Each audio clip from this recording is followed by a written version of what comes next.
आप सभी को जय मसीह की। आज के आत्मिक मनन में आप सभी का स्वागत है। आइए आज के आत्मिक मनन में जैसे हम आगे की आराधना में जाते हैं, इससे पहले हम प्रभु के वचन को पढ़ेंगे। आइए मेरे साथ निकालेंगे भजन संहिता 118 वचन 1। हे जाति जाति के सब लोगों, यहोवा की स्तुति करो। हे राज्य राज्य के सब लोगों, उसकी प्रशंसा करो, क्योंकि उसकी करुणा हमारे ऊपर प्रबल हुई है और यहोवा की सच्चाई सदा की है। यहाँ की स्तुति करो, यहोवा का धन्यवाद करो, क्योंकि वह भला और उसकी करुणा सदा की है। यहाँ प्रभु का वचन हमें बताता है उसकी करुणा सदा की है और इसीलिए हम उसका धन्यवाद करें। आइए जैसे हम उसका धन्यवाद करने के लिए जाते हैं, आइए हम प्रार्थना करें। प्रभु जी, हम आपका धन्यवाद करते हैं। प्रभु, एक और अवसर आपने हमें दिया कि हम आपकी आराधना, आपकी स्तुति कर सकें। हमारे मनों को ऐसा बनाएं प्रभु, ताकि हम आत्मा और सच्चाई से आपकी आराधना और आपकी स्तुति कर सकें। धन्यवाद करते हैं प्रभु। धन्यवाद के साथ प्रार्थना यीशु मसीह के सामर्थी नाम से मांगते हैं, आमीन। आइए हम आराधना दल के साथ मिलकर प्रभु की आराधना करें। यीशु मेरे दिल में है, गाता हूँ मैं उसके लिए। यीशु मेरे दिल में है, गाता हूँ मैं उसके लिए। मेरा वही संगीत है, गाता हूँ मैं उसके लिए। मेरा वही संगीत है, गाता हूँ मैं उसके लिए।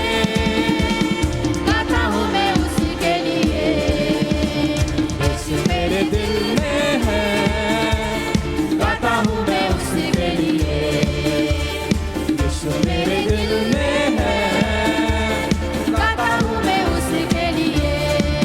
जीवन जल वो है, जीता मैं उससे रहूँगा। जीवन ज्योति वो है, संग संग मैं उससे चलूँगा। जीवन जल वो है, जीता मैं उससे रहूँगा। जीवन ज्योति वो है, संग संग मैं उससे चलूँगा। उसने मुझको बचाया, उसने मुझको छुड़ाया, जीना मुझको सिखाया। उसने मुझको बचाया, उसने मुझको छुड़ाया, जीना मुझको सिखाया। जीता हूँ मैं उसके लिए। यीशु मेरे दिल में है, गाता हूँ मैं उसके लिए। यीशु मेरे दिल में है, गाता हूँ मैं उसके लिए। उसने मेरे पापों का बोझ उठाया, मेरी राहों को फूलों से उसने सजाया। उसने मेरे पापों का बोझ उठाया, मेरी राहों को फूलों से उसने सजाया।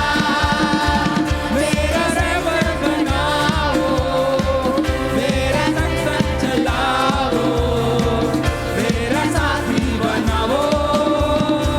मेरे संग चलाओ, मेरा रहबर बनाओ, मेरा साथी बनाओ।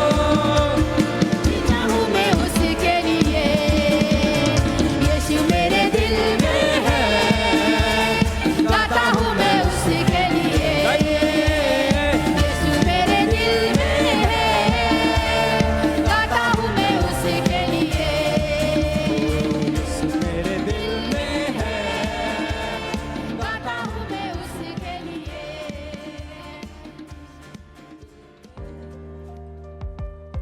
ये समय सूचनाओं का है।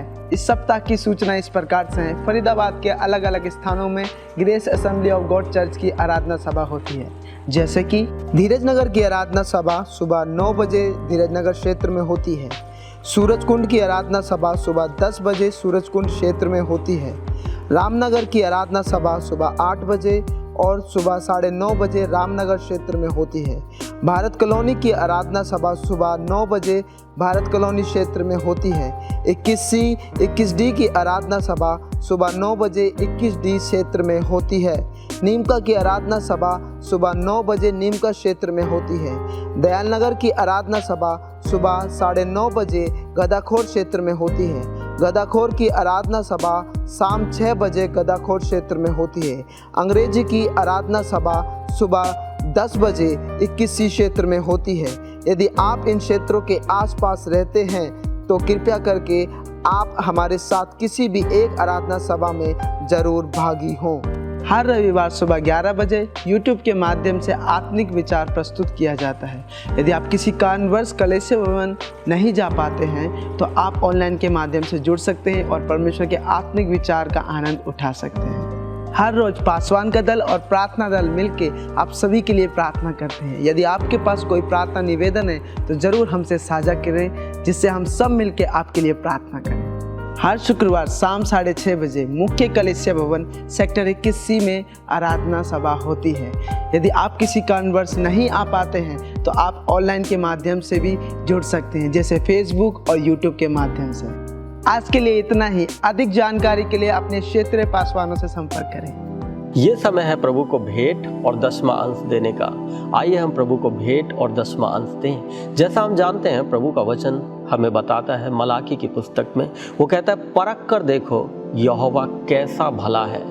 आइए आज जब हम प्रभु को भेंट और 10वां अंश देते हैं, हम उस वायदे के अनुसार जो प्रभु ने हमसे किया कि परख कर देखो यहोवा कैसा भला है, कि वो हमारे लिए अपरंपार आशीषों की वर्षा करता है। और हम जानते हैं वो हमें आशीषों की वर्षा करने वाला परमेश्वर है। आइए इससे पहले कि हम अपने भेंट और 10वां अंश को दें, आइए हम प्रार्थना करें।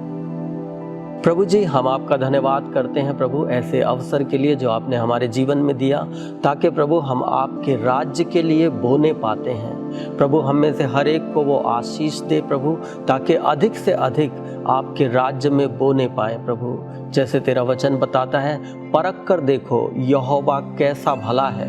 प्रभु जब हम तेरे निकट आते हैं आशीषों को लेके, हम इस बात को जानते हैं प्रभु कि आप वो परमेश्वर हैं जो कई गुना हमें देने वाले हैं। हम धन्यवाद करते हैं प्रभु, जब हम तेरे राज्य में बोते हैं हमें ऐसा आशीषित कर, ताकि प्रभु और भी अधिक हम आपके राज्य के लिए देने पाएँ।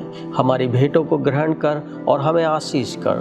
प्रार्थना यीशु मसीह के सामर्थी नाम से मांगते हैं, आमीन। आप अपने भेंट और 10वां अंश को ऑनलाइन के माध्यम से दे सकते हैं, जैसे कि फ़ोन पे, गूगल पे, QR कोड को स्कैन करके, और आप बैंक ट्रांसफ़र के माध्यम से भी अपने भेंट और 10वां अंश को दे सकते हैं। सभी को जय मसीह की। ये समय है, हम परमेश्वर के वचन से हम मनन करेंगे। मेरे साथ निकालेंगे मत्ती रचित सुसमाचार उसके 23 अध्याय 23 आयत। इसमें इस प्रकार लिखा है, हे कपटी शास्त्रियों और फरीसियों, तुम पर हाय, तुम पुदीने और सौंफ और जीरे का 10वां अंश देते हो, परंतु तुमने व्यवस्था की गंभीर बातों को अर्थात न्याय और दया और विश्वास को छोड़ दिया है। चाहिए था कि इन्हें भी करते रहते और उन्हें भी ना छोड़ते। ये आयत में ऐसे लिखा है जैसे कि हमने पढ़ा कि हे फरीसी, और हम किसी को दोष नहीं लगा रहे हैं, लेकिन आज हम अपने आप को, हम परमेश्वर के वचन के प्रति हम कितना वफादार है, कितना हम विश्वास योग्य है कि परमेश्वर के वचन के अनुसार हम चल रहे हैं या नहीं। यहाँ पे लिखा है कि तुम विश्वास योग्य है दशमांश देने में, विश्वास योग्य है समय में, लेकिन यहाँ पे एक बात लिखा है, क्या आप उस व्यवस्था जो परमेश्वर ने हमको बाइबल का वचन दिया है, वचन के अनुसार चलने की बात को लिखा गया है, चाहिए था कि उस व्यवस्था की जो नियम है, जो वचन है, उसमें भी हमको चलने की जरूरत है। आज अपने आप को ये जांचेंगे इस समय, जैसे हम परमेश्वर के वचन को मनन कर रहे हैं इस आयत में, और आगे जब हम पढ़ेंगे तो इसमें पूरा हमको समझ में आएगा। लेकिन इस आयत में हम ज्यादातर हम पढ़ रहे हैं कि इस अच्छा होता कि इस वचन मतलब परमेश्वर जो व्यवस्था दिया है, जो नियम को दिया है, बाइबल में पूरा पुस्तक जो है आज्ञाओं से भरा हुआ है। वो व्यवस्था है जो हमको दिया गया है।